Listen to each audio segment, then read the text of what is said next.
Selamat datang kembali di acara Indo Anesthesia pada sore hari ini, sore menjelang malam ya. Hari ini kita punya satu sesi spesial, jadi untuk hari ini kita akan ada satu sesi ekstra nanti sampai pukul 8 malam. Semoga semuanya masih semangat untuk mengikuti acara ini, karena acara ini kayaknya salah satu acara yang paling menarik. Tadi kita udah bahas sedikit, judulnya itu adalah harta karun. Jadi sangat intriguing. Apa sih yang mau dibicarakan gitu kan? Acara ini nanti ada 2 pembicara ternama dalam bidang anestesi. Ada yang pertama adalah Prof. Edi Raharjo, lalu ada Dr. Sudadi. Untuk chairperson pada acara ini akan dimoderasi oleh Prof. Tatang Bisri. Kepada Prof. Tatang, boleh, Dok?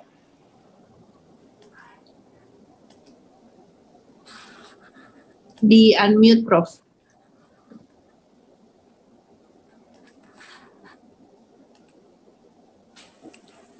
Masih mute, Prof. Ya, sudah. Ya, kita mulai aja ya. Assalamualaikum warahmatullahi wabarakatuh. Waalaikumsalam. Waalaikumsalam. Selamat malam. Selamat mengikuti acara simposium dengan topik tadi telah disebutkan oleh Dr. Krista yang sangat menarik. Memang sangat menarik ya. Karena yang akan dibicarakan ini adalah obat-obatan yang sudah lama sekali kita pakai, kemudian menghilang obat itu. Ada juga yang sudah lama kita pakai, kemudian tidak dipakai lagi dengan berbagai alasan. Nah, kita akan menampilkan 2 pembicara, yaitu Prof. Edi Raharjo yang akan menyampaikan tentang pentotal, dan yang kedua adalah Dr. Sudadi yang akan menyampaikan tentang bagaimana penggunaan lidokain. Seperti kita ketahui, zaman kita dulu masih muda, saya juga masih ingat, kita tidak pernah pakai obat yang lain untuk induksi anestesi, selalu menggunakan pentotal. Kemudian tiba-tiba hilang dari pasaran, entah kenapa sebabnya tanpa alasan yang jelas, digantikan dengan propofol. Setelah itu, setelah ada lagi pentotal, anehnya tidak bisa kembali gitu ya, padahal obat itu mempunyai banyak sekali keunggulan. Yang saya tahu di bidang neuroanestesi dan critical care, pentotal itu mempunyai 12 macam keunggulan ke arah otak, terutama pada pasien dengan traumatic brain injury. Saya kira kita tidak usah panjang lebar, dan saya persilahkan Profesor Dr. Edi Raharjo, SPAN KIC, KO, untuk menyampaikan presentasinya. Persilahkan Prof. Edi. Sebentar ya. Saya mestinya yang pembicara kedua tadi jadi nomor 1 ya. Saya atur ya dulu.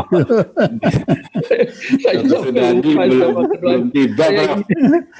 Saya ingatnya yang lebih tua aja yang pertama gitu. Bentar, saya akan coba ini share screen karena asistennya masih belum hadir. Belum sampai. Oke. Ya, silahkan disiapin Prof. Edi. Kita mungkin yang lain juga baru selesai sholat maghrib ya. Iya. Tapi sudah 520 lebih nih. Oh, alhamdulillah. Iya. Mari kita mulai. Ya, sebentar ya. Sekarang ini sudah keluar. Sekarang saya mau harus play. Iya. Full screen. Loh, ini keluar sebentar. Kanan paling bawah, Prof. Iya. Masih ada yang keluar di sini. Ada gambar keluar. Nanti diskusi setelah kedua pembicara selesai presentasi. Nah, sudah bagus, Prof. Edi. Ya, oke. Para sejawat sekalian, assalamualaikum warahmatullahi wabarakatuh. Selamat malam. Aduh, yang undang terima kasih, Dr. Susilo. Kepada yang menjadi moderator, terima kasih Prof. Tatang, ada Dr. Edi Haryanto, dan banyak teman-teman lama ya, teman bermain lama yang pada waktu itu zamannya tiopental. Karena itu tak berlebihan kalau saya utarakan di sini ya tentang tiopental ini. Bentar, nggak mau jalan nih ya. Nah, welcome back ya, selamat datang kembali gitu ya. Kalau dia mau kembali ya, moga-moga mau gitu ya. Nah, kita santai aja diskusinya, jangan terlalu kaku gitu ya. Nah, saudara sekalian, mari kita lihat tiopental ini diposisikan di mana. Tadi Prof. Tatang menunjukkan ada 12 item ya daripada hal-hal yang menguntungkan dari tiopental, terutama dalam urusan dengan otak. Saya mengambil 4 poin saja untuk kita refresh bersama. Tiopental bisa dipakai untuk sedasi, bisa dipakai untuk induction of anesthesia. Kemudian kita bisa menggunakannya untuk mengendalikan intracranial pressure dan mengendalikan juga cerebral metabolic rate for oxygen. Jadi kita bisa menggunakan berbagai macam tujuan dari tiopental ini untuk berbagai kondisi yang berbeda-beda.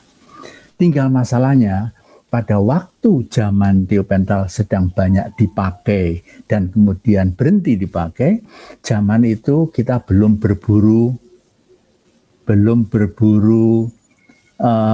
itu status daripada citasi jurnal. Ya, sekarang zamannya sudah berubah, kita butuh banyak paper, banyak jurnal, kita sekarang nulis banyak. Dan ini kesempatan untuk mengeksplorasi ulang tiopental itu untuk masa depan. Dan sekalian, induction of anesthesia kita lihat 3 urutan ini. Maintenance of anesthesia dan emergency and recovery of anesthesia. Ini adalah 3 fase yang harus dilalui oleh seorang pasien yang memerlukan pembiusan umum. Ya, induction, kemudian maintenance, dan emergency. Kita bisa menggunakan berbagai macam obat untuk itu. Contohnya, untuk induction of anesthesia, lebih disukai obat-obat quick acting, short duration drugs, ya, supaya cepat tidurnya dan kemudian cepat diambil alih oleh obat berikutnya yang kita gunakan untuk maintenance. Maintenance, obatnya diharuskan yang non-iritan, dan juga kalau ada short duration drugs selalu lebih baik daripada yang long duration. Karena dengan kita mempunyai obat yang short duration, nyetirnya itu ya, jadi belok kanan, belok kiri, naik turunnya itu lebih mudah. Jadi controllability-nya lebih bagus. Nah, karena itu obat yang lambat seperti ether ya tentu akan kehilangan tempatnya, diganti halutan lebih cepat. Kemudian ada isofluran lebih cepat lagi. Kemudian ada sevofluran yang lebih cepat lagi, ya, artinya lebih short acting, sampai kemudian ke desfluran dan nantinya sampai ke xenon. Ya, suatu hari kalau ada terobosan bagaimana membuat xenon itu murah, maka kita akan bisa menggunakan xenon untuk operasi sehari-hari. Nah, jadi kita mempunyai beberapa availability daripada berbagai macam kombinasi obat-obat ini. Kemudian untuk induction of anesthesia ada beberapa obat yang dicoba.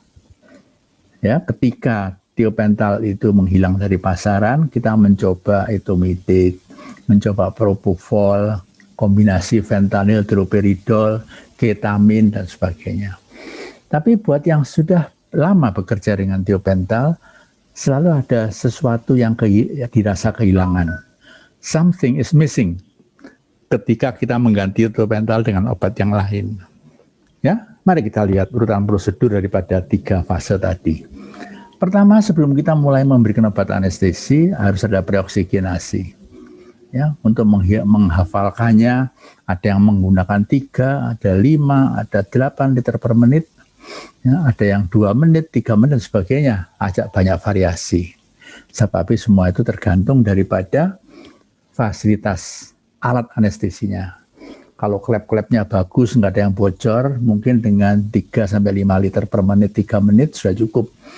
Tetapi di sini, kalau alatnya seperti yang banyak kita jumpai, ya, maintenance-nya kurang baik, maka kita terpaksa menggunakan flow yang lebih tinggi. Tujuannya apa sih sekarang oksigenasi ini? untuk denitrogenisasi functional residual capacity paru agar terisi oksigen 100%. Kalau oksigennya 100% dalam FRC, kalau nanti ada masalah intubasi sulit, gagal intubasi, pasiennya apnea, dan sebagainya, kita masih punya cadangan oksigen dalam paru-paru pasien. Ya. Kemudian setelah induksi masuk, pasien tidur, kita bisa melanjutkan dengan berbagai macam kombinasi. Bisa dilanjutkan obat induksi IV, ganti inhalasi, ya, bisa dengan NMBA, relaksan intubasi nafas buatan, ya, dan berbagai kombinasi lagi. Mak, kalau kita terlalu banyak kombinasi, pasiennya banyak juga, maka dikhawatirkan nanti ada yang kelupaan, ada yang terlewatkan dan sebagainya. Karena itu saya menganjurkan bahwa di tempat-tempat yang sibuk, terutama pasien-pasien poliklinis ya, yang come and go begitu, gunakanlah obat yang umum digunakan dan jangan divariasi macam-macam. Dan sekalian, jadi preoksigenasi kalau kita tanya why dengan pasti, anestesia itu erat dengan hipoventilasi, apnea, dan hipoksi. FRC paru itu berisi, kalau kita bernafas udara, maka isinya 16% oksigen. Sisanya adalah nitrogen. Kalau kita preoksigenasi dengan baik, maka semua nitrogen akan keluar diganti oksigen. Ya, dengan naiknya itu, maka tenggang waktu sampai oksigen turun jika pasien itu apnea menjadi jauh lebih panjang. Ya, dan itu merupakan satu safety 6 kali lebih lama daripada kalau dia bernafas udara biasa. Bentar, nah. Tiopental ini ditemukan dan dirintis oleh Lundy 1935 sebelum Perang Dunia Kedua. Main use-nya induction agent dan continue with inhalation anesthesia. Atau kadang-kadang ada yang berpikir, ayo tak cobanya untuk melakukan repeated injection for short duration anesthesia. Rutenya intravenous. Tapi saya pribadi tidak menganjurkan indikasi yang kedua ini. Karena kalau repeated injection itu diulang 2-3 kali, bangunnya lama. Sifat pendeknya, short actingnya menjadi berubah kalau kita berikan dalam repeated injection. Karena itu single injection atau paling banyak 2 kali atau 3 kali cukup. Dan sekalian, selain main use, penggunaan utamanya sebagai induction agent, tiopental masih bisa digunakan lain untuk extended use. Extendednya bisa continuous IV for long duration anesthesia. Ya, kalau pendek-pendek jangan dipakai berkali-kali, tapi kalau memang pasiennya memang rencananya panjang, maka bisa digunakan long duration anesthesia.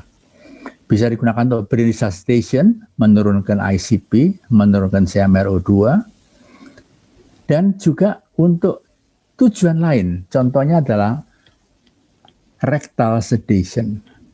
Kami mempunyai pengalaman banyak sekali kepada anak-anak balita, batita ya, yang perlu tindakan diagnostik foto atau perlu radiasi, radioterapi. Mereka ditidurkan dengan rectal pentotal. 10 mg per kilo, ditunggu 5 menit, tidur dengan nyenyak, kemudian dilakukan tindakan radiografinya, selesai, ditarik keluar, kemudian pasiennya biasanya terus agak mencret sedikit karena keluar pentotalnya, tapi setelah itu dengan pelan-pelan dia bangun lagi. Nah, tidak ada kiranya obat anestesi yang bisa diberikan rektal dan memberikan efek yang seperti itu. Ya, ada baiknya kita akan mengalami begitu untuk mencoba dan bagus sekali efeknya dan dapat direkomendasikan.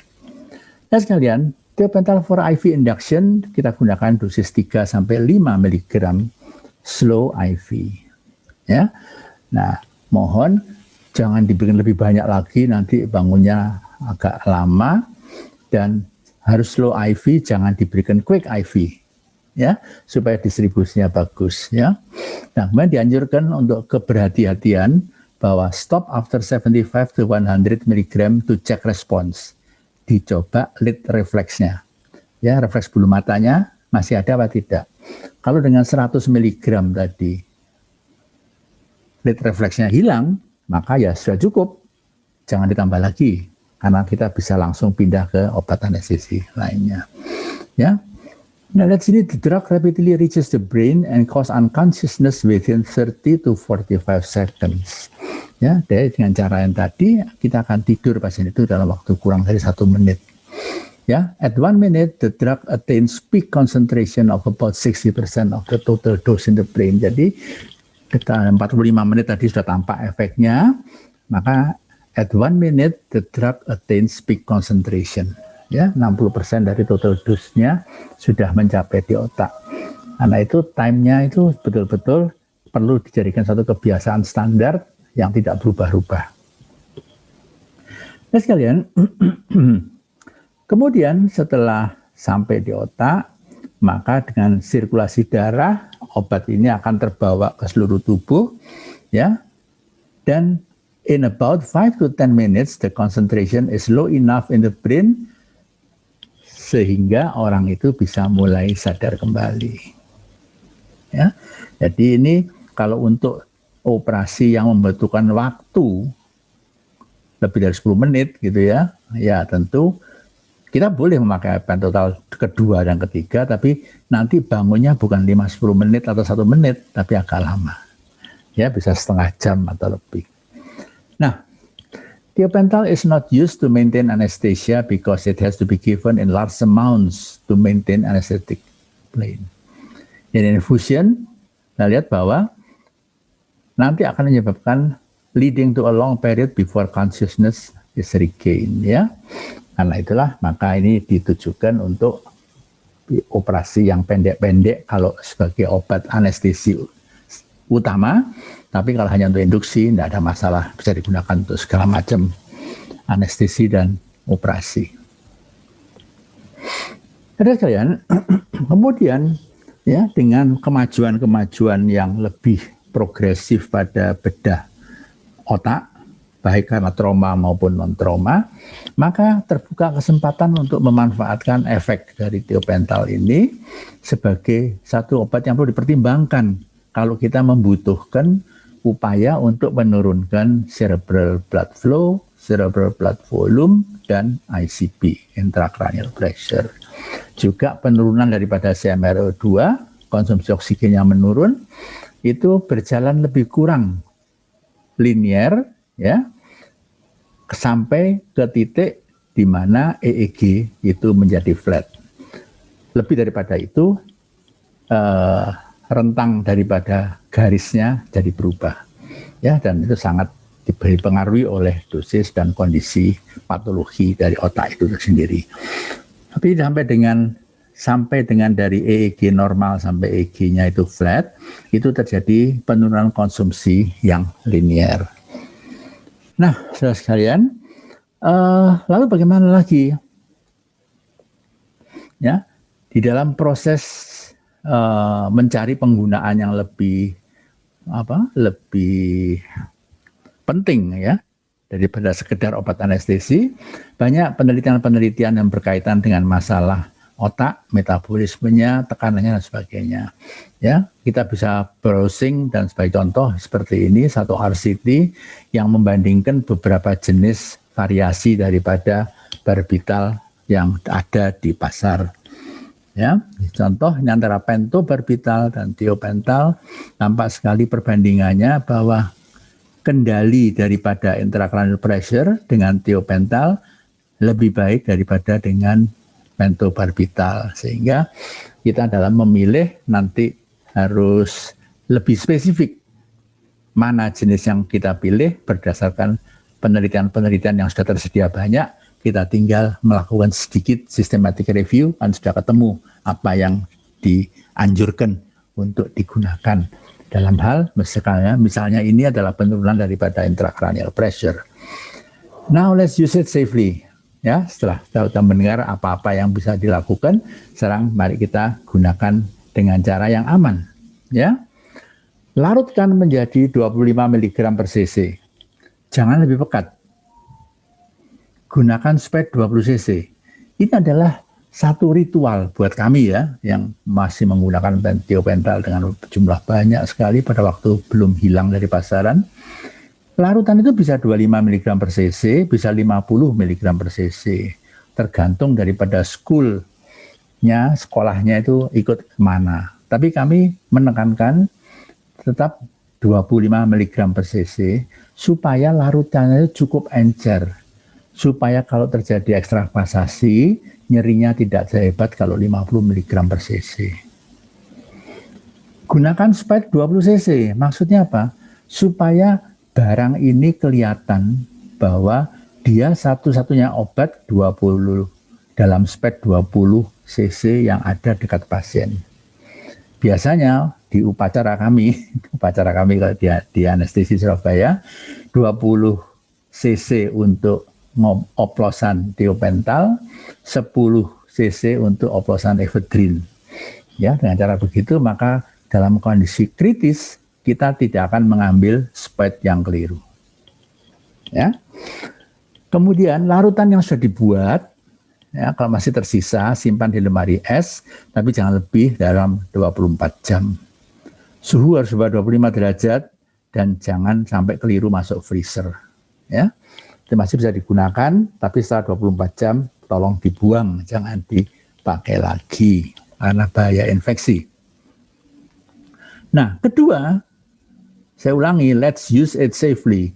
Tidak dipakai begini juga bisa, tapi safety-nya kurang. Suntikan ke pipa infus yang cairannya menetes lancar. Menetes lancar. Ya, dan suntikan ke pipa infus.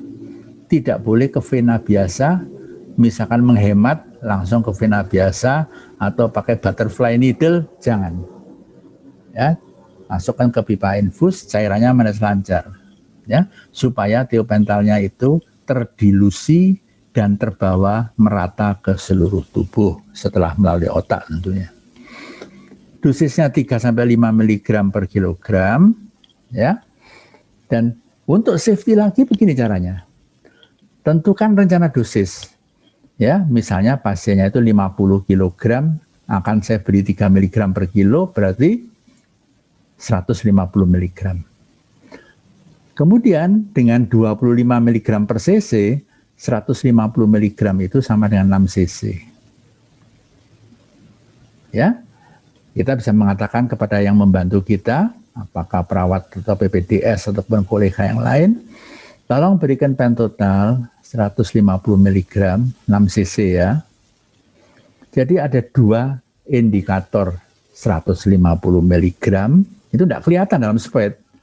Tapi kalau 6 cc ya, 6 cc kelihatan di SPED. Ya, Anda lihat bahwa dengan cara begitu, ya maka risiko syringe swab tertukar dari ya pertukaran daripada keliru ambil SPED itu menjadi kecil sekali kemungkinannya. Ya, kemudian ketika obat itu disuntikan pelan-pelan, perhatikan nafas. Kalau nafasnya sudah menjadi pelan dan berkurang, kita coba assist. Jika airway-nya baik, ya, napas bisa masuk dengan baik, jalan napas dikuasai, maka dosis sisanya kita berikan semua dan kita siap untuk fase berikutnya. Nah sekalian, anestesi itu bisa aman, bisa tidak aman. Sebagian besar tergantung daripada siapa yang menjalankan anestesinya. Karena itu setiap langkah-langkah pengamanan itu ada baiknya untuk dipatuhi sebisa mungkin. Oke, nah dosis 3-5 mg per kilogram ini dapat digunakan untuk induksi anestesi inhalasi, ya, atau untuk reposisi fraktur tangan, ya, fraktur radius atau ulna yang perlu reposisi, ya, itu bisa dimulai dengan tiopental dan dengan satu dosis atau 2 kali suntikan itu sudah cukup bisa dilakukan, ya. Kuretase yang tidak sulit boleh, ya. Bisa dikombinasi dengan narkotik dan sebagainya, tapi intinya kalau kemudian tampaknya mulai sulit, kuretnya perdarahnya banyak, terus teman opsinya minta sebentar lagi, kurang sedikit. Nah, itu tawar-menawarnya harus agak bertengkar sedikit supaya jangan terlalu lama. Nanti kalau sudah selesai, beliaunya sudah tinggal pergi dulu ya. Nanti kita yang tinggal menunggu pasien itu sampai sadar. Ya, itu situasi yang agak menyulitkan ya. Karena itu tidak untuk operasi-operasi yang panjang. Ya.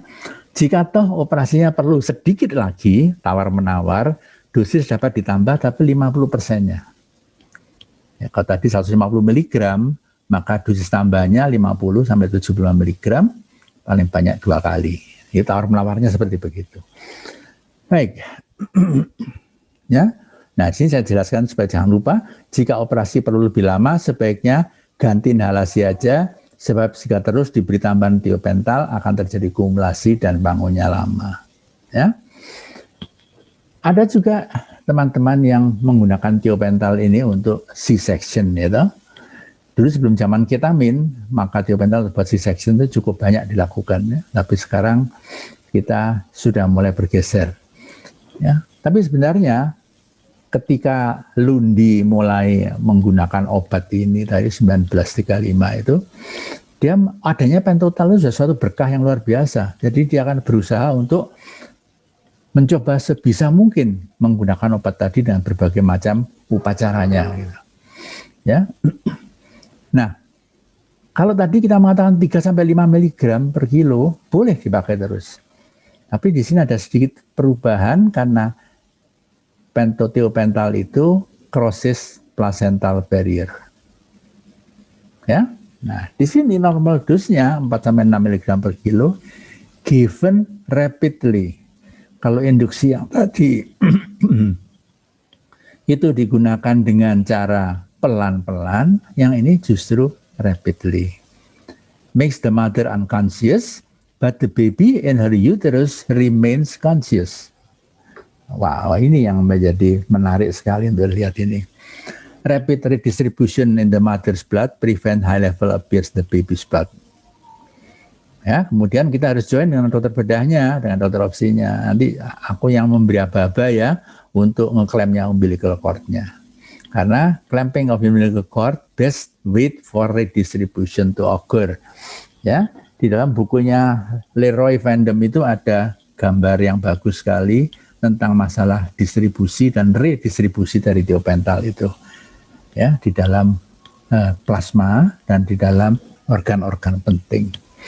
Ya, jadi kalau gitu kita katakan ya, begitu sudah kita masukkan obat masuk, ya silakan insisi, kemudian kita menghitung waktunya 5-10 menit ini. Ya, setelah itu baru klem umbilical cord-nya dan bayinya dilahirkan keluar. Ya, itu ada mendapatkan manfaat dua-dua, baik buat ibunya maupun buat bayinya. Oke? Nah, saudara sekalian, tetap ya, however, larger or repeated dose can induce atau memprovokasi terjadinya depresi. Jadi, tetaplah dengan dosis yang direkomendasikan. Nah, kemudian kita lihat, karena tiopental bukan obat yang 100% sempurna, ya toh, kita harus mengenal dengan baik dan menggunakan sifat-sifatnya itu untuk menghasilkan hasil yang baik. Tetapi kita lihat tiopental, propofol, etomidate, ketamin, ya, masing-masing juga ada lebihnya, ada kurangnya. Ya, kalau kita lihat di sini, ketamin ini dia tidurnya kadang-kadang meninggalkan memori yang masih diingat pada waktu dia bangun kembali, sesuatu yang menakutkan begitu. Ya, bangunnya juga emergency reaction. Kemudian propofol memberikan cardiovascular depression. Kalau etomidate tidak ada cardiovascular depression tapi immune response depression. Ya, dengan ketamin unpleasant emergence and prolonged recovery. Kemudian apa yang ada di tiopental? Ini komentarnya adalah induce a physiologic sleep with gradual emergence. Ya, kalau kita sempat mewawancarai pasien yang sudah pernah diinduksi dengan tiopental dan pasien yang diinduksi dengan ketamin, nanti kita akan bisa mendapatkan pengalaman belajar yang luar biasa. karena itu seperti bumi dengan langit gitu ceritanya pasiennya itu. Ya, karena itu kita membuat opsi pasien-pasien yang repeated anestesia ya, yang penyakitnya agak lama dan penuh dengan stres, sebaiknya jangan ditambah stres dengan pemilihan obat-obat anestesinya. Nah, bagaimana pasien mulai tertidur dengan tiopental? Pelupuk mata tertutup. Kadang mengatakan, ngantuk dok. Kadang dia menguap 1-2 kali. Nafasnya melambat, refleks bulu matanya hilang. Ingatan terakhir, ngantuk, ingin tidur, pejamkan mata. Ya, ingatan terakhir ini berbeda, terutama kalau kita bandingkan dengan ketamin. Nah sekalian, nah mari kita lihat bagaimana obat ini dipakai, disuntikkan.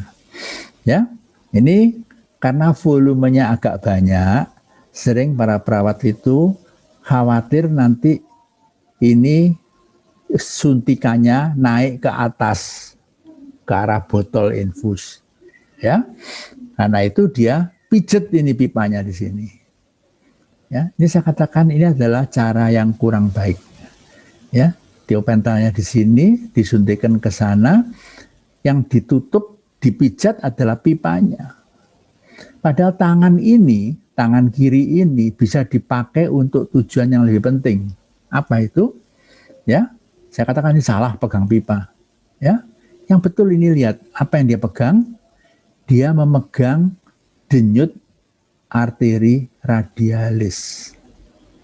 Supaya selama penyuntikan berjalan, apa jenis suntikan pelan, apa suntikan cepat, kita bisa merasakan dan memastikan arteria radialis masih berdenyut. Jadi jantungnya masih ada berdenyut. Gitu. Ya, karena arterinya sejak ada, berarti jantungnya ada. Dengan begini selama penyuntikan kita tahu bahwa the patient is alright. Ya, karena kalau kemudian jadi bradikardi atau ada ada ekstrasistol, atau kemudian denyutnya melemah, Anda pasti bisa merasakan dengan jari-jari di sini. Ya, jadi caranya nyuntiknya seperti itu. Ya, suntikan pelan, lihat respons pasien. Ya, jadi suntikan tiopental harus melalui jalur infus yang menetes lancar.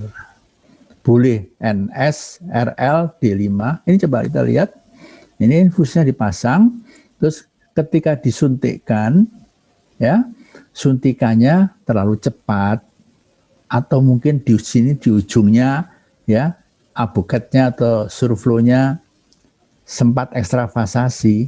Ini sebagian pentotalnya keluar ini. Tampak di sini sebagai blanching, pucet. Ya, dan biasanya pasiennya itu mulet-mulet gitu ya karena nyeri di sini. Ini jangan dicabut dulu infusnya, stop pentotalnya, kemudian percepat tetesan infusnya supaya terjadi pengenceran. Nanti setelah ini diencerkan, nyerinya akan berkurang dan hilang. Ya, ekstravasasi begini tidak berbahaya kalau oplosannya 25 mg per cc. Ya, selama 20 tahun penggunaan di Rumah Sakit Sudarsomo, maksudnya itu saya menggunakannya 20 tahun. Ya, ekstravasasi yang pernah terjadi 3-5 kali sifatnya ringan dan tak pernah terjadi nekrosis. Karena larutan yang kami pakai adalah 25 mg per cc seperti anjuran pokoknya. Ya, suntikan arterial tidak pernah terjadi. Karena apa? Kita menghindarkan menyuntikkan tiopental langsung jarum masuk pembuluh darah. Kita selalu memasukkan ke dalam infus yang menetes lancar. Ya. Nah, sekalian sedikit lagi kita tambah ilmunya tentang tiopental tadi, apa yang terjadi setelah tiopental disuntikkan. Ada 2 kelompok, what the body do to the drug, tubuh berbuat apa pada obat, dan obat berbuat apa pada tubuh. Ya, daftarnya panjang seperti ini, tapi ini menunjukkan bahwa tiopental itu sudah begitu dikenal sehingga semua sifat-sifatnya terdaftar dengan baik. Ya, sehingga kita bisa menghindari mana-mana yang merugikan. Ya. Distribusi dalam waktu 1 menit, dia total dose-nya sudah melewati peak concentration 60% di otak. Ya. Kemudian dia akan terbagi di seluruh tubuh, pelan-pelan pasiennya akan bangun.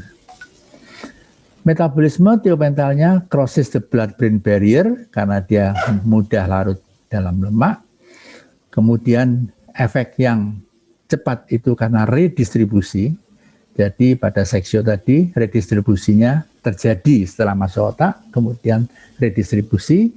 Pada waktu redistribusi itulah kita klaim umbilical cord-nya. Ya. Kemudian metabolitnya di metabolisme di liver dan metabolitnya inaktif dikeluarkan di urina. Ya, what the drug does to the body, the airway. Nah, di sini perlu hati-hati. Refleks jalan nafas menjadi lebih peka. Jadi kalau semula pasien itu ada sekret, tapi dia tidak batuk, ketika pentotal masuk, sekret yang tidak batuk tadi itu bisa memicu batuk. Ya, itu satu hal yang perlu diperhatikan. Ya, pada pasien dengan asma bronkiale, kalau kita terlewatkan anamnesenya bahwa dia ada asma, dengan diberi tiopental, ada kemungkinan bronkospasme terjadi.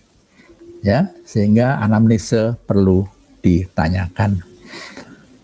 Breathing-nya, depresi nafas dose dependent. Ya, kalau penyuntikan IV terlalu cepat, maka apne pasiennya. Tapi kalau jalan napasnya bagus, beri nafas 2-3 kali napas buatan, sudah bernafas kembali. Ya. What the drug does to the body, the heart, stable rhythm and rate, ya toh, circulation juga bagus, tapi karena vasodilatasi may reduce blood pressure, tapi tidak terlalu banyak.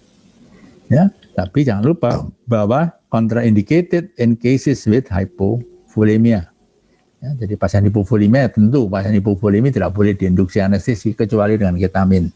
Itu yang perlu diketahui. Ya. Dan jangan lupa kadang-kadang di dalam internet itu ada yang penelitian standar, textbook yang sudah standar, tapi juga ada Wikipedia, ada berbagai macam ya informasi lain yang kata-katanya mungkin berbeda. Dan kita harus perhatikan itu, karena nanti kalau ada pasien bertanya, loh dok, saya lihat di internet kok begini obatnya. Ya. Sebagai contoh ini, Wikipedia menyebutkan myocardial depression and cardiac arrhythmias. Ya. Padahal di dalam textbook mengatakan the heart stable rate and rhythm. Ya. Jadi kita harus siap-siap untuk berdiskusi atau berdebat dengan keluarga pasien dan sebagainya kalau diperlukan. Memang zaman internet menyebabkan informasi menjadi tidak terbatas. Poin yang penting ini kita garis bawahi dengan merubah warnanya jadi biru ya. The brain, general depression of activity, doses to achieve isoelectricity of EEG, protect the brain during ischemia. Ya, jadi ada suatu perlindungan terhadap ischemia ya. Ketika EEG-nya itu menunjukkan mulai slowing down dengan diberi obat tiopental ini, tapi ketika EEG sudah flat, maka penurunan daripada kebutuhan oksigennya tidak bertambah sedikit. Reduce CPF, cerebral blood flow, CMRO2, dan ICP. Ya. Kemudian itu yang bisa kita berikan. Kemudian drug does to the body lagi, the liver, the kidney, the immune system, tidak ada masalah. Ya, satu poin lagi, kalau tadi ada kontraindikasi pada hipovolemia, maka barbiturat ini jangan diberikan kepada pasien yang dengan porfiria. Ya, porfiria itu gangguan metabolisme hemoglobin yang menyebabkan perubahan pada urine. Ya. Ini harus dihindari dan biasanya penyakit ini diketahui sejak kecil karena sudah menjadi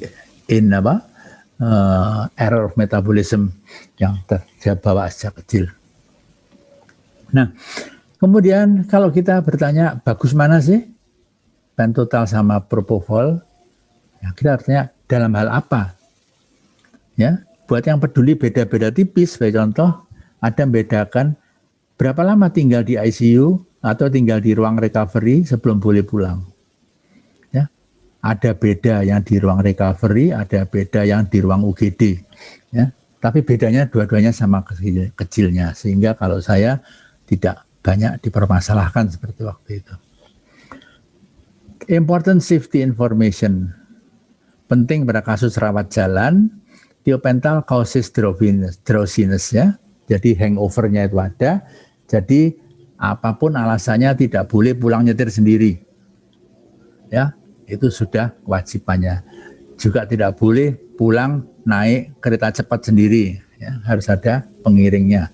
Karena kemungkinan obat-obat yang terkumpul ya itu bisa kemudian pelan-pelan dirilis ke aliran darah kembali ketika metabolismenya sudah mulai berlangsung. Ya, do not drive, operate machinery or do anything else that could be dangerous. Ya, sampai Anda merasa yakin sudah hilang efeknya. Ya. Tentang drug interaction, karena obatnya sudah dikenal lama, maka daftarnya ada dalam package insertnya. Ya. Dan kalau kita bandingkan kembali sekali lagi tiopental, propofol, etomidate dan ketamin, maka di sini etomidate itu hampir tidak ada masalah, baik heart rate, systemic vascular resistance, cardiac contractility, histamine release. Tapi masalahnya timbul bahwa dia itu etomidate melakukan penekanan pada imun response. Ketamin banyak perubahan-perubahannya yang semua naik, ya. Sedangkan tiopental di sini ada yang naik, ada yang turun. Propofol juga begitu. Tapi perhatikan di sini bahwa propofol ini menyebabkan penurunan systemic vascular resistance dan mean arterial pressure lebih banyak.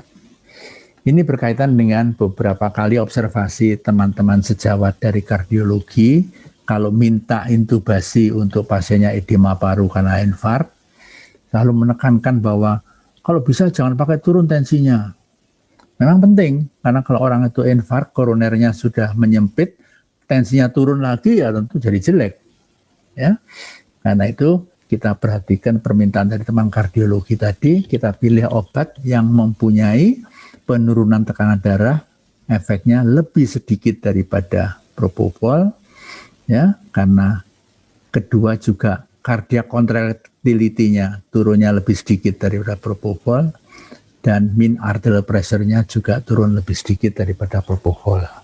Ini dipertimbangkan supaya kebutuhan dari bidang profesi lain yang minta bantuan pada kita untuk intubasi nafas buatan itu dapat dikelola dengan lebih baik.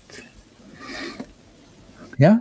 Terima kasih dari sekalian atas kesabarannya untuk mendengarkan tadi, dan mungkin pelajaran yang bisa ditarik adalah kalau kita menggunakan obat yang sudah lama tidak dipakai, maka poin-poin yang saya utarakan tadi bisa dipakai sebagai pegangan supaya tidak terjadi suatu hal yang merugikan.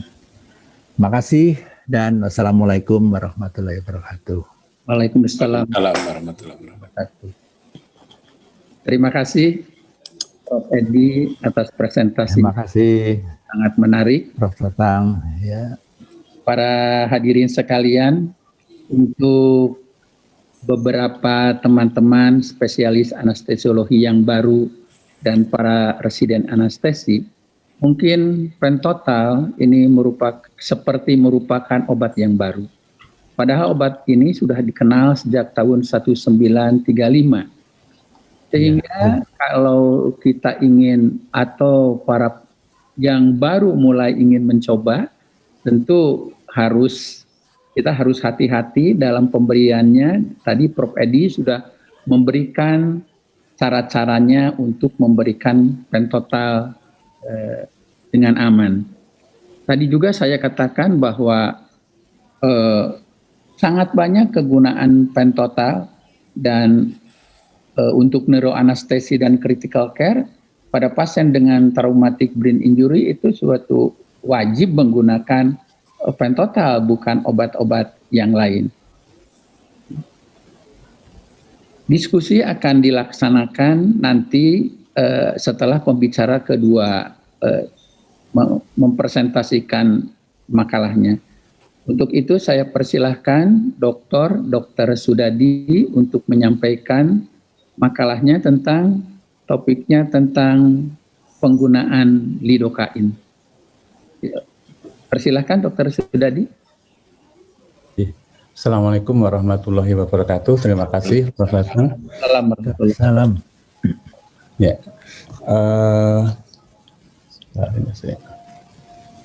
saya diberi tugas untuk menyampaikan mengenai lidocaine hiperbarik untuk seksiu cesaria.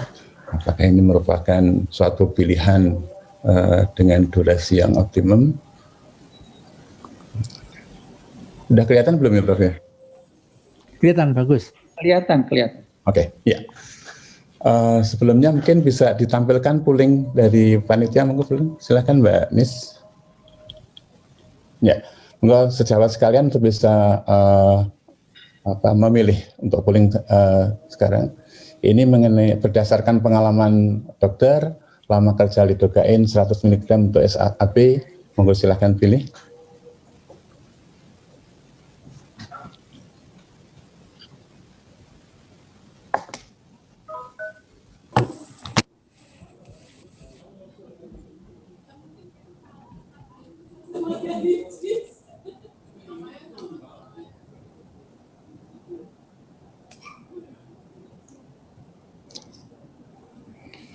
Oke, dari hasil polling ini 52% memilih 60-90 menit, kemudian 30-60 menit itu 41%, dan lebih dari 90 menit 7%. Oke. Yang kedua, silakan Mbak Nis. Ya. Berdasarkan pengamatan dokter, waktu yang diperlukan untuk seksiu cesaria berapa lama? Ini mungkin akan berbeda kalau yang muda sama yang tua kali ya. Tapi rata-rata saya kira bisa disampaikan. Kadang-kadang yang tua itu menikmati, sehingga waktunya agak lama atau mungkin kehati-hatian. Ya. Dari hasil polling yang pertama 30-60 menit ini 60%, dan 60-90 menit 35%, lebih dari 90 menit 5%. Ya, oke.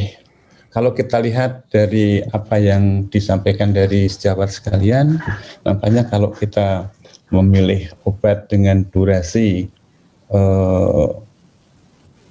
60-90 menit mungkin bisa tercover semuanya. Ya. Oke.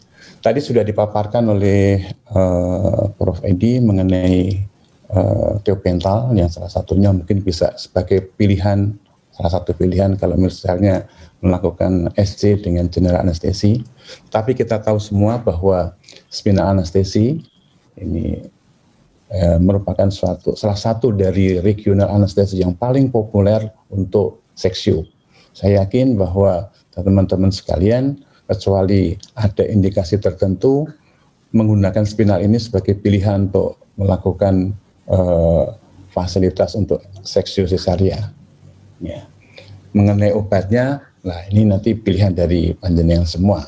Dan kita tahu bahwa subarachnoid block ataupun spinal anestesi ini cukup aman, efektif, dan bisa kita pakai baik untuk kondisi sito emergency maupun kondisi elektif. Ya, tergantung dari mungkin pilihannya tadi menggunakan obat yang mana, tertentu kita akan bisa melihat dari kebiasaan operator. Kalau operator cukup panjang, mungkin pilihannya obat yang durasinya agak lama. Kalau misalnya pembalap seperti Schumacher mungkin akan lebih cepat lagi, ya. Dan tidak hanya cepat spinal anestesi ini, tetapi juga intensitas bloknya cukup, ya, sehingga operator merasa puas untuk bisa melakukan SC dengan baik. Bapak Ibu sekalian, kita tahu bahwa lidocaine 5% hiperbarik, ya, ini sudah kita kenal cukup lama, ya, dipakai untuk SAB.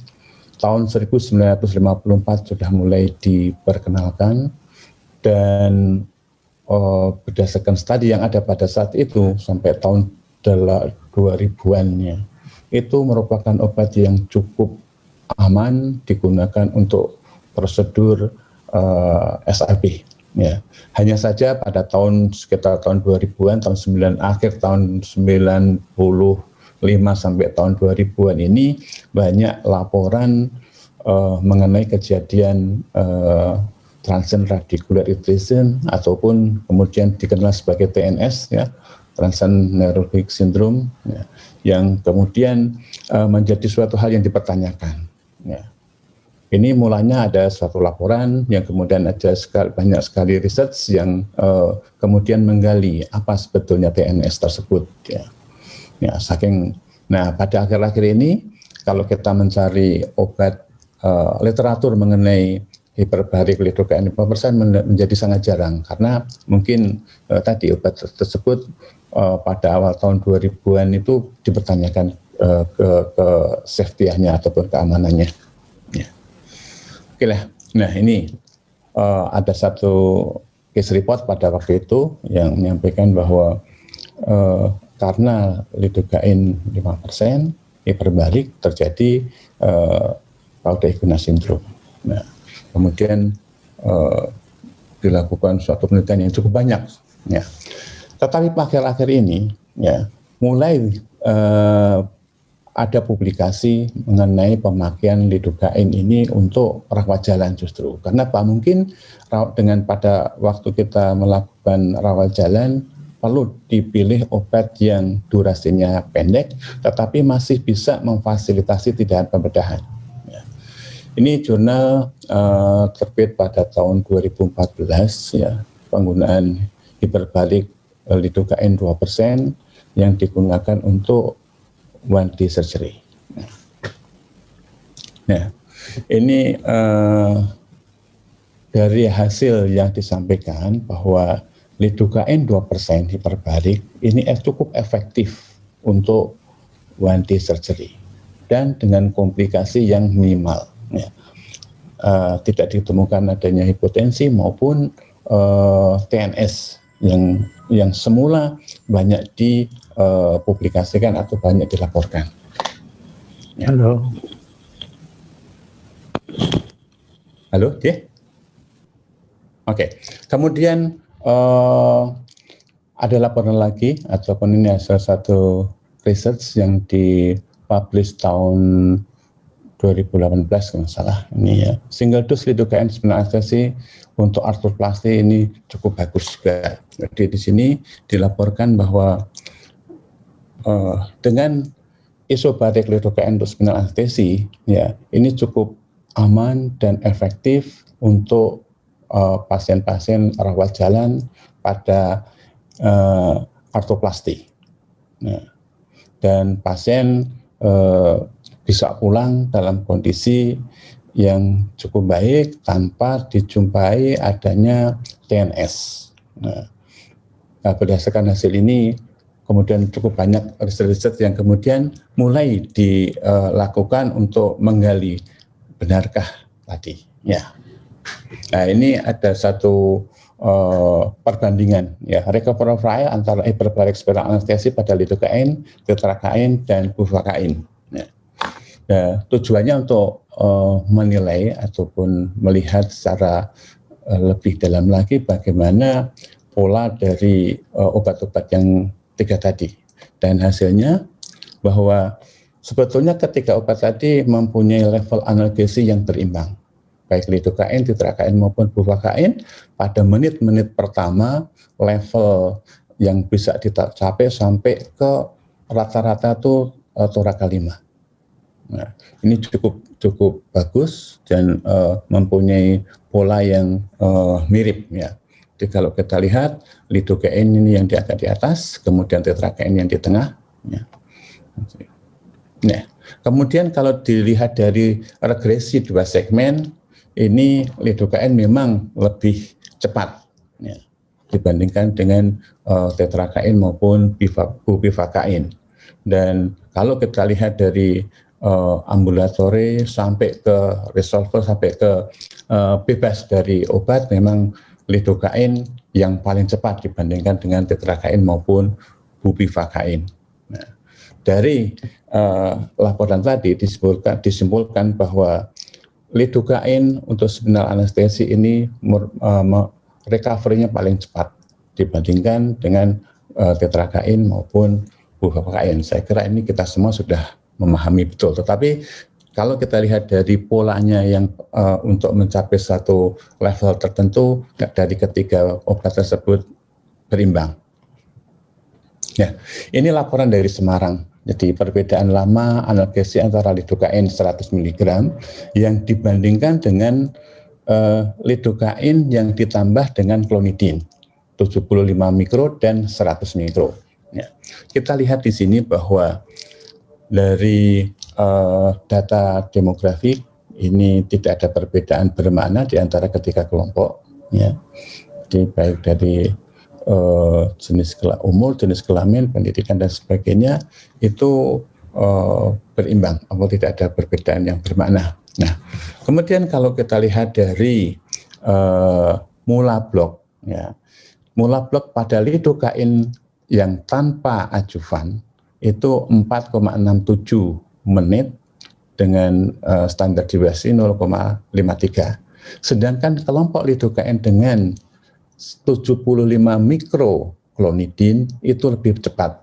Jadi 3,7 menit dengan standar deviasi 0,38. Sedangkan yang dengan 100 mikro clonidine itu berimbang dengan yang 75. Jadi di sini ada perbedaan bermakna antara yang diberi adjuvan maupun yang tidak. Sedangkan level maksimal yang dicapai ya, itu sampai T6. Jadi ini rata-rata.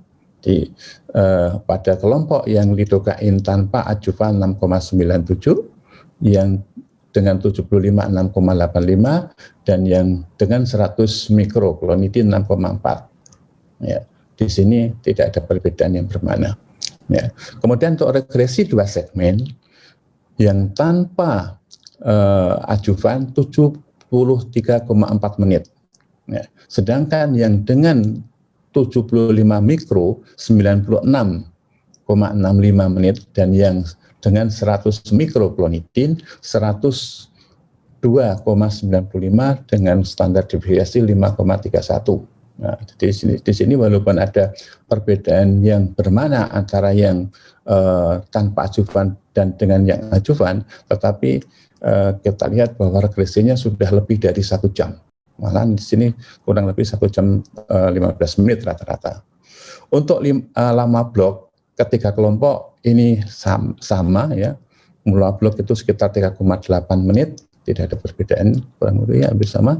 Kemudian lama blok motorik yang kelompok tanpa adjuvan 77,8 menit, yang dengan 75 mikro 100 menit, dan yang 100 mikro 107 menit. Berarti ini lebih banyak, lebih panjang. Sahabat sekalian, kalau kita lihat dari profil hemodinamik di antara ketiga kelompok ini tidak ada perbedaan yang bermakna. Jadi baik dari sistolik, diastolik maupun MAP serta laju jantung tidak ada perbedaan yang bermakna.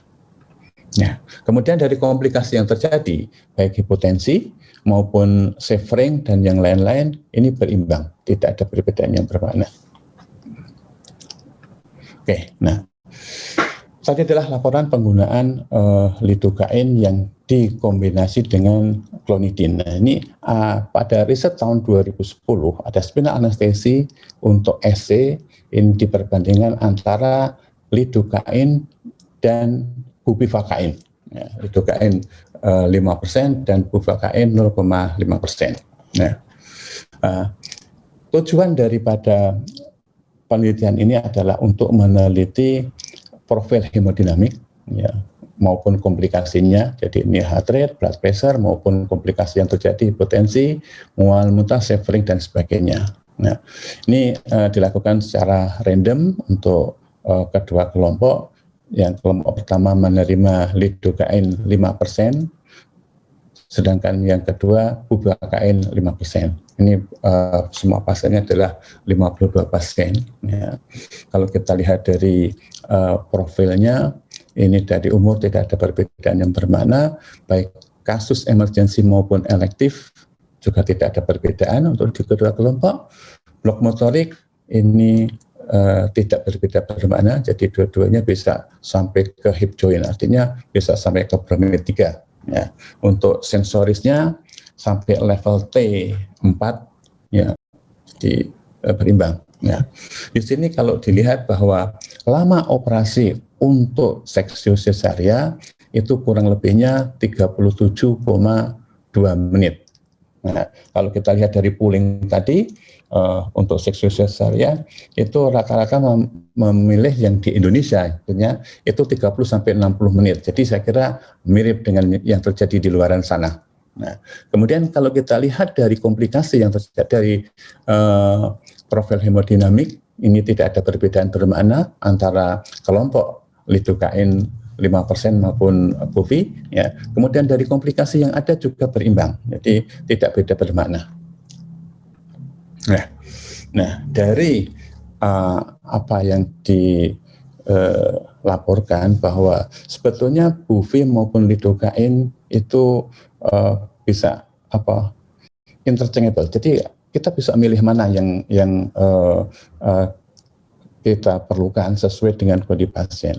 Kalau misalnya durasinya cukup pendek, kenapa kita milih yang durasinya panjang? Ya. Kalau kita menggunakan buvi yang bisa sampai 4 jam, pasien tidak bisa bergerak sampai 2-3 jam, padahal sudah selesai operasi juga bukan hal yang menyenangkan. Ya.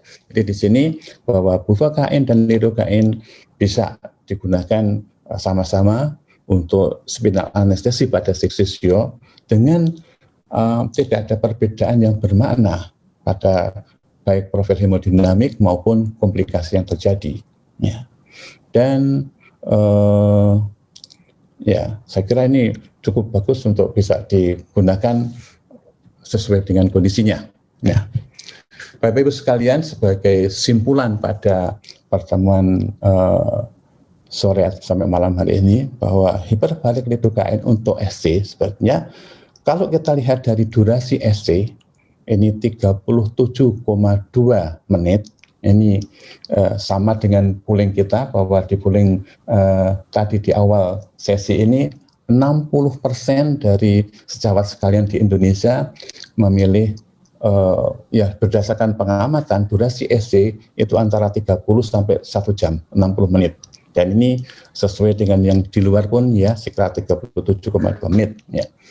Kemudian blok motorik yang terjadi. Nah, blok motorik lidocaine itu 77 menit dengan standar deviasi 6,67 menit. Ya.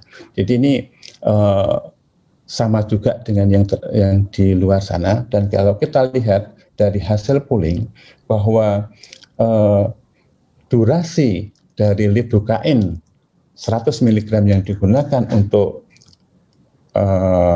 subarachnoid block ya SAB itu dari audien berdasarkan pengamatan adalah 52%.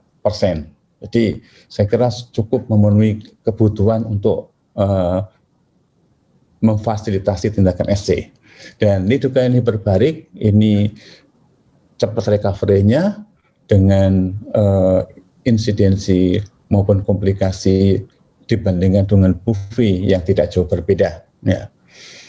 Sebagai simpulan bahwa hiperbarik lidocaine untuk SC merupakan suatu pilihan yang untuk mendapatkan optimum waktu. Ya. Ini saya akan sampaikan pengalaman saya ya, menggunakan buvi ini untuk SC yang crash SC ya. Jadi saya menggunakan lidocaine ya, 100 mg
ini awal hemodinamik ya, setelah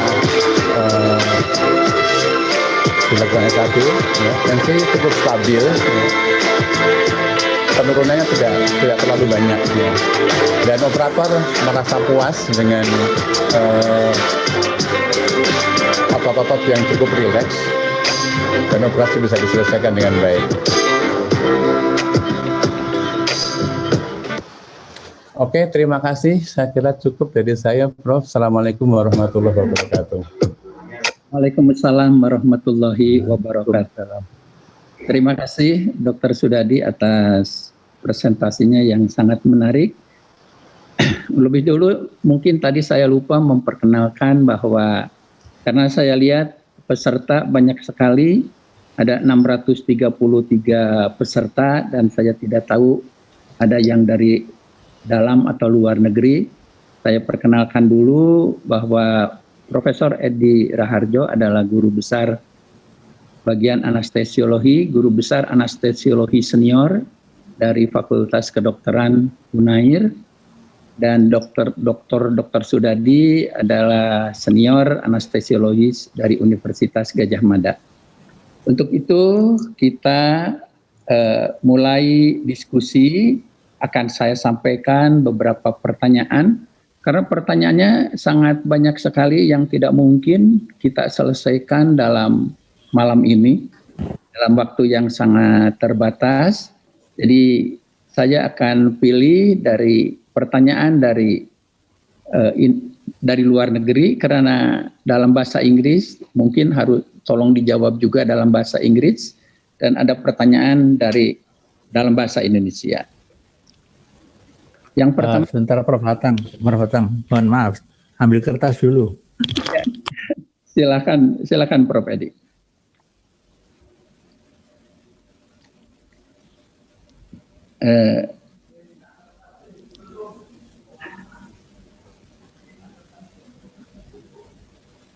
Kita tunggu aja biar Prof Edi kembali dan konsentrasi. Iya, Prof. Ya. Tapi sebetulnya ada pertanyaan untuk Dr. Sudadi juga banyak. Ini sama banyaknya antara untuk Prof Edi dengan Dr. Sudadi. Oke, ready. Ya. Aduh, mohon maaf. Prof Edi, ini saya bacakan dulu yang dari, saya tidak tahu dari negara mana, tapi ini, would like to ask, is intravenous ketamine 0.25 until 0.5 mg per kilogram and intravenous lidocaine 0.1 mg per kilogram used as analgesia for geriatric patient. Itu satu ya. Yeah. Dari orang luar dulu ya. Satu lagi karena berhubungan dengan Prof. Which will you prefer to use for induction agent for maternal case that going for a C-section but needed to undergo general anesthesia, propofol or thiopenton? Can give reason why you ideally choose either one of it. Itu dari penanya yang sama. Oke, ya. Saya coba. I try to answer these two questions.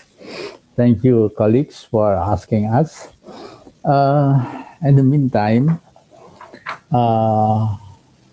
in Indonesia, we have what we call that the national standard for a given operation, what kind of anesthesia should be provided, and the choice of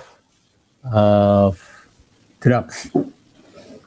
So, I mean, there is a very small room for any modifications or mixing of drugs that is not so well accepted among the practicing doctors because of the complexity of the mixtures and also the different preparation to supply the drugs. Like we have ketamine, we have lidocaine, but we don't have the the law that will defend the use of the mixture for our patients. So that will be difficult to make a new comparison or a new method being introduced in this last few years. Maybe when we have come to the good standard as established, then we can consider the use of other drugs in teaching or in research environment, but not for common practice. Yes. If we use the ketamine, for instance, we advise to use the 0.75 to up to 1 milligram per kilogram for induction and until the delivery of the baby. And afterwards, we can use other drugs as well. Because if we use ketamine all the way, usually the emergence reaction is rather nascent. Okay, and then the second questions about either using the general anesthesia or regional anesthesia. It depends much on the personnel which is available in that place. If there are not in every place we have anesthesiologists. If there are anesthesiologists, then he will practice with the standard, the national standards. But if it is provided by nurses, then it depends on the situation of what is available. Usually, the general anesthesia will be supplied because it is much simpler than running the regional block. So, Prof. Tatang, that's it. Those are my, Ya, masih ada yang terlewat belum dijawab. Yang mana itu? Itu dibanding antara propofol dengan tiopenton untuk anestesi umum pada seksio. Oh iya. Yang mana? Which one is that I prefer to propofol or tiopenton? Because of the several years absence from market, the propofol or the tiopenton, then specifically for C-sections, we have to practice again the availability of the drugs to be used in C-section because of different rate of administrations and total dose in tiopental, then propofol is what you call that, is much easier to handle for C-sections because the dose is linear, the depression is linear, then we can use propofol much safer. Gitu. Ya, terima kasih Prof. Edi. Ya. Masih ada pertanyaan untuk Prof. Edi. Rupanya pemberian perektal sangat menarik untuk para hadirin. Jadi banyak sekali pertanyaan yang sama, tapi beberapa itu tentang penggunaan pentotal perektal. Pertanyaannya itu bagaimana caranya, dosisnya berapa, pakai alat bagaimana? Karena yang disediakan adalah pentotal yang pudar, yang kemudian kita larutkan jadi dengan 20 cc gitu ya, jadi 1,5 miligram. Nah, itu rutin tindakan itu, udah pakemnya memang demikian. Nah, tapi sekarang bukan intravena dipakainya, perektal, bagaimana? Ya begini, Prof. Tatang, ya. Ini dulu juga ini diwariskan dari pendahulu-pendahulu kami gitu ya. Terus kami mencoba menstandarkan supaya homogen ya populasinya. Jadi diberikan rektal dengan syarat rektumnya kosong. Karena kalau anak itu misalkan sudah 3 hari tidak BAB, ya tentu susah, gagal biasanya. Jadi kita harus membuat pasien itu, suaranya jelas ya? Jelas, Prof. Edi, Ya, supaya pasien itu rektumnya kosong, memang kita berikan 10 mg per kilogram berat badan, 10 mg per kilogram berat badan, diberikan dalam oplosan, jadi 25 mg per cc atau beberapa kali kami mencoba juga 50 mg per cc. Tapi sebaiknya coba dulu kalau kita belajar 25 mg per cc, diberikan per rektal, jadi pakai kateter, nilaton kateter itu dimasukkan atau pakai maslang yang ukuran 16 dimasukkan, kemudian cairannya dimasukkan, ditunggu. Dalam waktu kira-kira 5-10 menit pasiennya akan tidur. Tetapi cara ini hanya untuk sedasi, jangan untuk nyeri, tidak bisa. Jadi hanya untuk sedasi, karena tadi untuk mengambil foto pada anak-anak yang rewel atau melakukan radioterapi, ya, karena mereka perlu radiasi dan sebagainya seperti itu. Demikian, moga-moga dapat dipahami. Ya, terima kasih Prof. Edi. Masih. Untuk Prof. Edi ini, yang banyak sekali pertanyaan ternyata pentotal. Mungkin sudah jelas untuk para hadirin tentang tata cara penggunaan pentotal yang diberikan per rektal. Pertanyaan yang lain ini tentang penggunaan pentotal di ICU, tentang pentotal untuk brain protection. Berapa lama pentotal untuk brain protection itu diberikan? Silahkan. Iya, maaf. Untuk itu saya kira yang cocok dari Prof. Tatang lah, yang ahlinya. Saya sendiri tidak ikut menangani kasus-kasus itu, ya karena sudah ada teman-teman yang spesialisasi. Tapi kalau diperlukan sekali datanya bisa kita buat acara webinar juga semacam begini. Tapi mungkin Prof. Tatang bisa memberikan masukan yang lebih substansial daripada pengalaman kami. Monggo, Prof. Tatang ya. Terima kasih Prof. Edi. Kalau saya sebagai moderator bisa menyampaikan ini. Nanti bisa ditambahin oleh Dr. Sudadi ya, sama-sama KNA. Kita menggunakan pentotal pertama terutama untuk pasien dengan traumatic brain injury.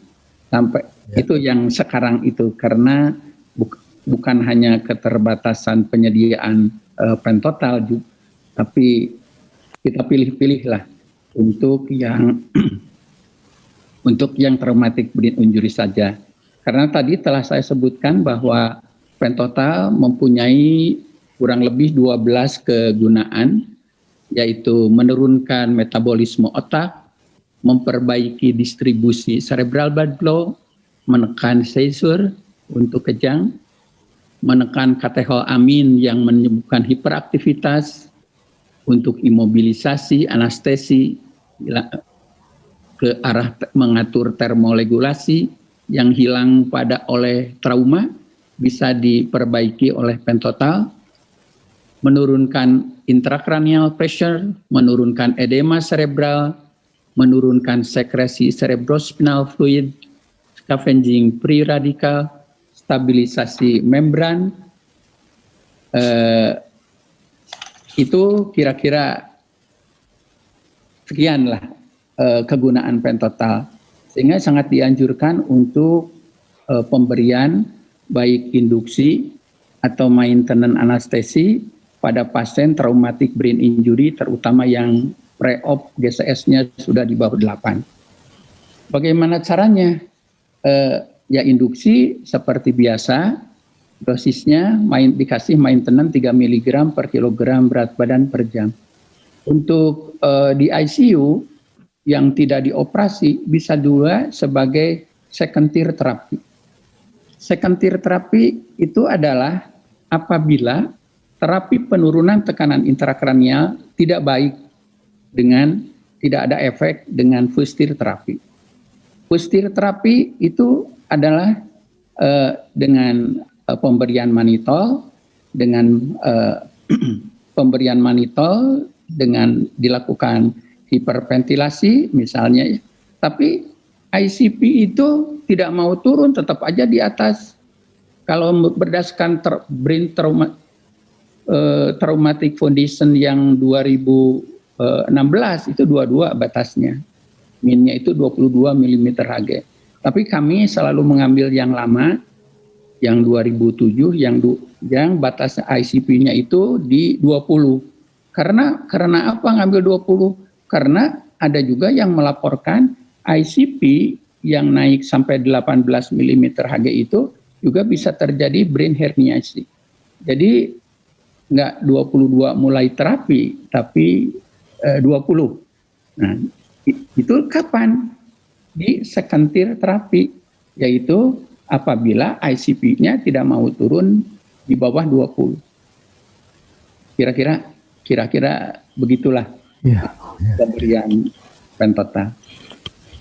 Untuk Prof. Edi lagi, bentar. Silakan, Prof.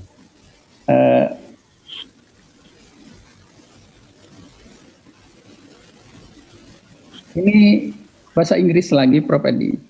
Thank you, Prof. For all anesthetic agents, which are given via intravenous, how do we know that the patient do not have any allergic response in order to avoid shock anaphylactic? As you know, most of the patients never have any experience with those anesthetic agents. Gimana itu katanya? Respon alergi. Yeah, normally we do not have what do you call it? A certain proof whether the patient is allergic or not.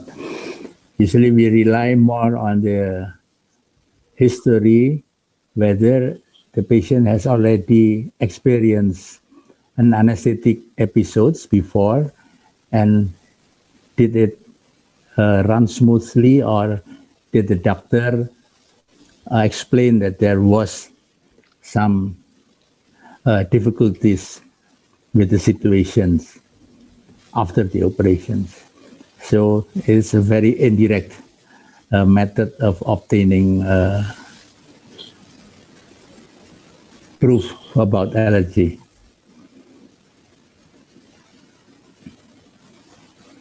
Maybe that will explain some part of the question.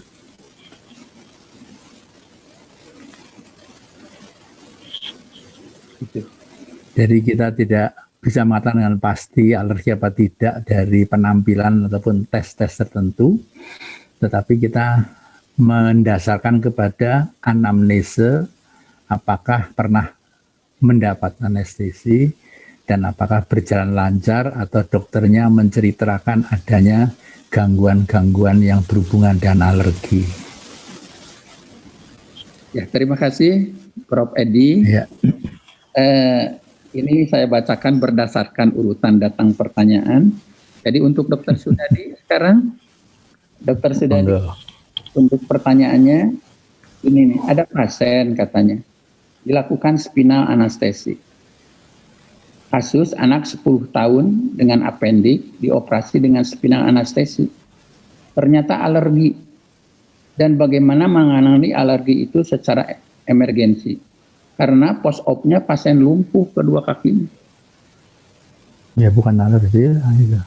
Ini bagaimana itu di spinal jadi lumpuh kedua kakinya post-op-nya.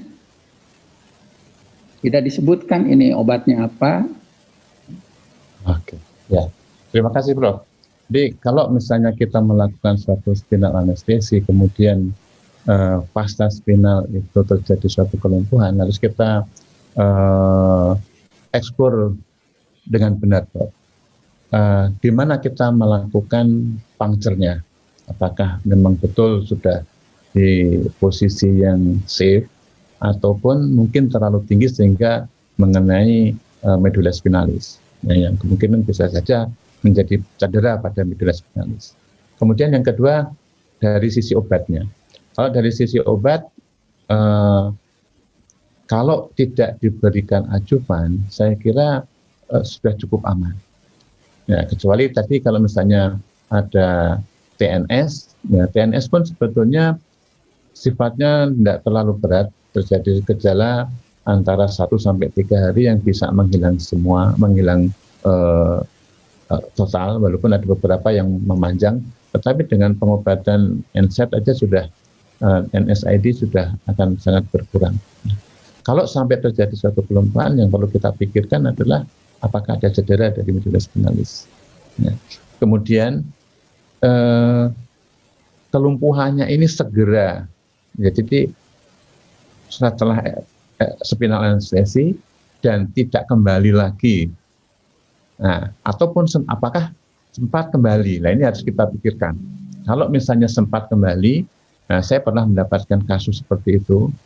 Pernah pasien recovery, terus kemudian terjadi kelainan neurologis. Nah, waktu itu saya minta untuk di MRI. Ternyata ada massa tumor di medulla spinalis. Di kasus yang berbeda. Nah, saya kira harus dianalisa secara lebih detail, Prof. Ya, betul. Harus dilihat. Barangkali penyebabnya bukan karena spinal anestesinya ya, atau obatnya gitu, tapi ada faktor-faktor yang lain. Masih banyak juga pertanyaan untuk Dr. Sudadi. Ini katanya tahun 80-an dikatakan bahwa lidokain itu toksik ya, menggunakan lidokain 5%. Pertanyaannya ini ya. Kemudian diganti oleh bupivakain karena tahun 80-an ditanyakan toksik untuk saraf. Gimana tuh kok dulu udah dilarang atau apa karena ada toksik pada saraf. Sekarang diajukan lagi. Bagaimana kejelasannya? Ya. Sebetulnya penyebab dari TNS itu multifaktorial ya. Di samping obatnya sendiri, kalau dibandingkan lidokain dengan bupi memang angka insidensinya lebih banyak yang di lidokain. Tetapi kontribusi dari tindakan anestesi, posisi, kemudian ajuvan dan sebagainya itu juga ada kontribusinya. Jadi memang kejadian TNS cukup tinggi, ya bisa sampai 37%. Tapi saya sampaikan tadi bahwa gejala TNS itu sebetulnya tidak terlalu berat. Nah, dengan saya kira kita perlu meneliti lebih jauh lagi bagaimana posisinya, bagaimana apakah menggunakan ajuvan atau tidak dan sebagainya. Karena dengan 2%, 3% maupun 5% sebetulnya angka kejadian TNS ini sama. Itu, ini dari beberapa report tahun 2000-an ke atas, itu memang ada beberapa yang melaporkan kejadian TNS-nya mulai berkurang. Apakah pabrik-nya sudah mengubah komposisi atau apa, nggak ngerti saya belum. Ini karena waktunya sudah jam 8 lewat ya, jadi ada satu pertanyaan lagi saja. Masih banyak pertanyaannya. Dua pertanyaan lagi saja. Yang pertama itu bagaimana pemberian lidokain itu kalau kita tidak punya lidodek. Kan lidokain tambah dextrose. Jadi yang ada lidokain biasa gitu. Ingin dibuat hiperbarik. Bagaimana caranya penambahan dextrose ini? Buat sendiri gitu. Ya. Akan buat sendiri. Terus terus kalau kita ingin memberikan, kan spinal anestesi bisa untuk pediatrik ya, umur berapapun bisalah dilakukan spinal, bayi-bayi pun bisa. Bagaimana dosisnya itu, bagaimana katanya, dosisnya bagaimana? Satu lagi, lihat video, apakah tidak berbahaya di video tadi? Udah dikasih pertama, setelah dikasih betadin, tidak dibersihkan dulu betadinnya, langsung aja ditusuk tuh pakai jarum spinalnya. Apakah tidak mungkin si betadin itu terbawa oleh jarum masuk ke liquor? Keduanya, apakah cukup hanya dengan kain yang digulung di bawah itu? tidak pakai duk bolong atau bagaimana. Jadi sterilitasnya kelihatannya katanya kurang terjamin. Itu 2 pertanyaan yang terakhir saja karena waktunya udah lebih. Mungkin pertanyaan-pertanyaan yang lain akan diberikan kepada para pembicara. Silahkan dijawab atau bagaimana caranya. Mungkin Dr. Krisa bisa membantunya. Silahkan Dr. Sudadi. Ya, nanti Prof datang nanti ada 2 pertanyaan juga ini. Oke, terima kasih Prof. Silakan dulu. Ya, saya sampaikan mengenai bagaimana kita membuat sediaan hiperbarik. Sebetulnya ini mengingat pelajaran waktu SMA dulu, N1 V1 sama dengan N2 V2. Jadi dengan penambahan dari dextrose dan kita harus memperhatikan BJ dari LCS. Nah, jadi nanti akan ada penambahan berapa cc yang harus ditambahkan dengan rumus tadi N1 kali V1. N ini V-nya volume ya, N-nya ini kandungan yang akan diberikan. Nah, gitu. Kemudian yang kedua mengenai ilustrasi dari video tadi ya. Ini memang kasusnya kasus emergensi. Jadi kalau biasanya kami menggunakan standar bahwa kita pakai APD, jelas pakai APD, dan untuk pasien pun kita menggunakan duk lubang dengan sterilitas yang optimum. Ya. Kemudian untuk betadine kita tunggu kering. Jadi tadi sebetulnya kami itu sudah cukup panjang untuk teman, kita tidak mungkin videonya itu saya berikan utuh. Jadi betadine kita tunggu kering. Demikian Prof, terima kasih. Dosis untuk anak belum? Oke, sebetulnya dosis untuk anak ini lebih banyak ke volumenya. Jadi ada dosis per kilogram berat badan, tapi lebih banyak ke volume karena akan mencapai ke titik ketinggian yang harus kita targetkan. Ya. Ya. Silakan. Boleh, Dr. Tatang, nanti. Saya nambahkan ya. Ini pertanyaan tadi sangat penting sekali. Jadi tiopental ini karena efek dia menurunkan MAP dan menurunkan systemic vascular resistance, maka jangan digunakan pada pasien hipovolemi. Ya, jadi tidak bisa sama sekali untuk itu. Kalau Anda terpaksa memang memakai intravenous induction, kita ambil lebih baik untuk itu. Jadi mohon jangan dipakai untuk hipovolemi, ya, berbahaya. Yang kedua tentang anak 10 tahun yang tadi kemudian mengalami paralise. Mohon dicatat bahwa orientasi dari intercrystalline sampai L34 dan sebagainya itu adalah pada orang dewasa, di mana posisi dari medula spinalisnya itu sudah lebih terangkat ke kranial dibandingkan dengan pada anak 10 tahun. Jadi secara umum saya katakan bahwa orientasi topografi landmarks daripada blok itu pada anak dan pada orang dewasa ada banyak perbedaan yang perlu dipelajari secara terpisah. Jadi mohon maaf untuk itu saya tambahkan, Prof. Tatang. Terima kasih untuk waktunya. Terima kasih Prof. Edi. Para hadirin sekalian, karena waktu juga yang memisahkan kita selesai acara ini. Terima kasih atas kehadirannya untuk bergabung di acara simposium ini. Terima kasih kepada panitia dan para sponsor dari Berno yang telah memfasilitasi acara ini. Terima kasih. Kalau ada pertanyaan yang belum terjawab, tolong dijawab dan diserahkan ke panitia. Untuk selanjutnya saya serahkan ke panitia. Silakan Dr. Tifsa.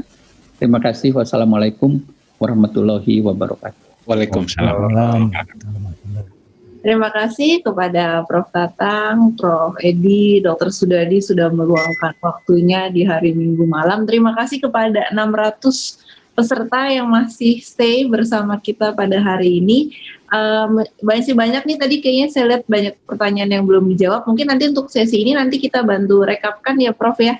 Ya, tolong bantu ya. Nanti kita bantu rekapkan, nanti mungkin bisa kita pisah-pisahkan mana yang untuk Prof. Edi, mana yang untuk Dr. Sudadi. Nanti mungkin bisa dibantu dijawab. Nanti pada saat terakhir sesi banget sebelum kita bagikan sertifikat bisa kita rekapkan jawaban-jawaban pertanyaannya ya Prof. Jadi semua bisa saling baca gitu. Menarik sekali sesi hari ini. Jujur saya sebagai generasi milenial, mewakili nih teman-teman milenial yang ada di sini. Kalau boleh jujur, selama sekolah saya belum pernah melihat Lidodex. Pen total ya. Pen total juga belum. Apalagi pen total. TOEFL kan ada TOEFL. Pasti ketemu, tapi jarang banget memang lebih sering memakai propofol. Jadi ini benar-benar ilmu yang baik. Bagus banget buat saya, bukan ilmu lama jadinya sebenarnya, ilmu baru jadi ya Prof. Saya rasa teman-teman semua yang milenial yang baru lulus 10 tahun terakhir juga sama. Ini pengalaman yang berharga. Memang hidden treasures. Mungkin di masa depan kita akan melihat lagi ya Prof ya, kita nggak menutup kemungkinan, who knows, mereka akan membuat comeback kan, kayak Dr. Prof Edi bilang slide-nya, Tio Pentel comeback. Welcome back. Terima kasih sekali Prof Tatang untuk waktunya, Prof Edi, Dr. Sudadi.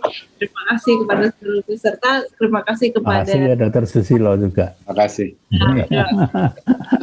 Prof Tatang, Prof Edi, Dr. Sudadi. Ya. Dr. Edi.